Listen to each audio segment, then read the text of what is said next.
Баршаңызға қайырлы күн. Бүгін сіздермен бірге өте оңай 3 минутта дайын болатын жұмыртқасыз оладьин рецептісімен бөлісемін. Өте нәзік, дәмді болып шығады. Жасап көріңіздер. Видеомды соңына дейін қарап, лайк басып, арнама тіркеліп кетуді ұмытпаңыздар. Құрамына көп зат керек емес. Оның үстіне шым-шым тұз және қымшекерді қосып араластырамыз. Үстіне бөлме температурасында тұрған айранымызды қосып тағы да араластырамыз. Барлық құрамның мөлшерін описаниеге қалдырып кетемін.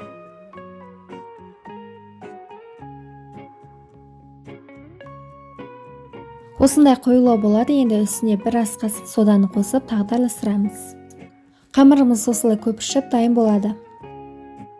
Енді қызып тұрған табаға кішкене ғана осылай май құйып, үстіне қамырымызды осылай орналастырып шығамыз. Табамыз орташадан кішкене ғана жай жылдамдықта тұру қажет. Қатты төменде тұрса оладья майда өзіне сіңіріп алып, майлы болып кетеді. Ал қатты да тұрса қамырдың асты бірден пісіп, іші жеңіл болып қалуы мүмкін.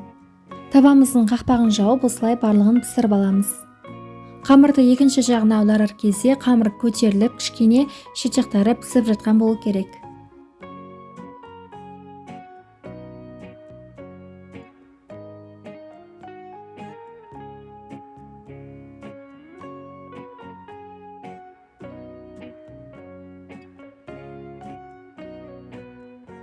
Осымен оладья дайын болды. Мен үстіне сахарный пудра сеуіп, шие қойып, сәндеп ұсындым. Сіздер қалауларыңызша шоколадпен, сгущенкамен әсемдесеңіздер болады.